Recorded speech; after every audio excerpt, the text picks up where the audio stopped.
Le journal du off.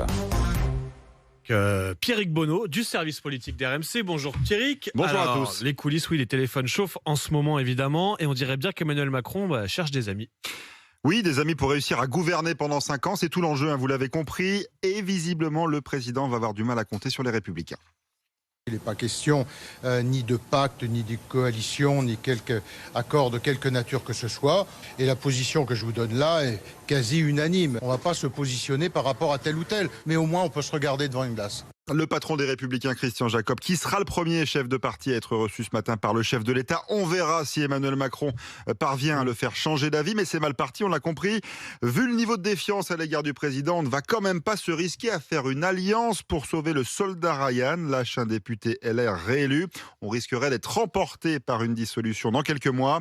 Pas de pacte, pas d'alliance pour l'instant avec le parti présidentiel, mais certains députés LR fraîchement élus ont été approchés ces dernières heures par des membres de la majorité présidentielle, nous confie un cadre du parti. Les téléphones ont chauffé, ce que confirme un député macroniste qui va de son commentaire: on est dans la merde, on est en train d'aller chercher des parlementaires un par un pour faire une majorité, mais ça ne sert à rien. On parle crûment, visiblement. On utilise des gros mots. Oui. En coulisses, en ce moment, c'est preuve de la tension. Du côté de la France Insoumise, est-ce qu'on n'aurait pas un peu du mal à digérer le fait d'avoir moins de députés que le Rassemblement National ? Ouais, Jean-Luc Mélenchon a surpris tous ses partenaires de la NUPES hier avec cette petite phrase. La NUP devrait se constituer comme un seul groupe au Parlement. Sauf que ce n'est pas du tout prévu dans l'accord entre les forces de gauche. L'extrême droite est aux portes du pouvoir. Il y a urgence en termes de timing, se justifie un cadre insoumis qui a encore bon espoir de convaincre les socialistes, les communistes et les écolos. Ce proche de Jean-Luc Mélenchon poursuit: on est plein de frustration. On a commencé la soirée de dimanche à 180 députés et on termine à 131. Mais ce groupe unique n'est pas du tout du goût des socialistes. Un député commente: Mélenchon, c'est pas forcément le plus grand des démocrates. Il a parfois des fulgurance et c'est avant tout un communicant. Il veut bordéliser la rentrée, de quoi fragiliser l'alliance et gâcher la photo de famille, selon un conseiller socialiste pour qui Jean-Luc Mélenchon a tout simplement paniqué. Bordéliser la rentrée. Oui. C'est un nouveau verbe du Pour premier groupe. résumer l'ambition de Jean-Luc Mélenchon. Tiens, puis hier à l'Assemblée, il y avait quand même une petite ambiance festival de Cannes. Quelques élus, quelques députés élus dimanche ont fait leur rentrée des classes devant les caméras et les photographes. On a notamment vu Benjamin Haddad et Maud Bréjon, deux nouvelles personnalités du parti présidentiel, avec une montée des marches dans la cour d'honneur de l'Assemblée. C'était presque le palais des festivals.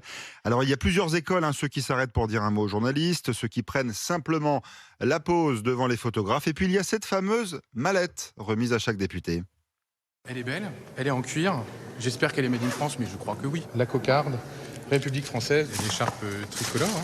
Le règlement de l'Assemblée nationale. Ouais, le règlement de Il est l'Assemblée. fier, dis donc. Il est très très fier de sa petite mallette en cuir, le règlement de l'Assemblée dans la main. Il risque de servir d'ailleurs ce règlement, tant les débats s'annoncent tendus. Et dans c'est toujours l'hémicycle. ça, oui. Souvent ils brandissent le règlement en disant rappel au règlement. Et puis on a fait le calcul, RMC a fait le calcul, 52 millions d'euros. C'est ce que le Rassemblement national va tirer comme bénéfice financier de son succès aux législatives. Grâce à son score du premier tour et ses 4 240 000 voix, le parti recueille près de 7 millions d'euros par an, étant donné que chaque voix lui rapporte 1,60 €. À cela s'ajoute une enveloppe chaque année de 37 402 € par député. Résultat, les caisses du parti sont renflouées de près de 52 millions d'euros. Et ça va faire beaucoup de bien à un parti endetté à hauteur de 23 millions d'euros. Le RN va pouvoir éponger sa dette. J'ai pas tout compris au calcul, mais le résultat, je vous fais confiance. Je vous lancerai hors antenne. 52 millions d'euros. Non, mais c'est plus jouer au loto, là. C'est jouer aux législatives, là. Ça rapporte, Effectivement, C'était aussi le nerf de la guerre de ces élections.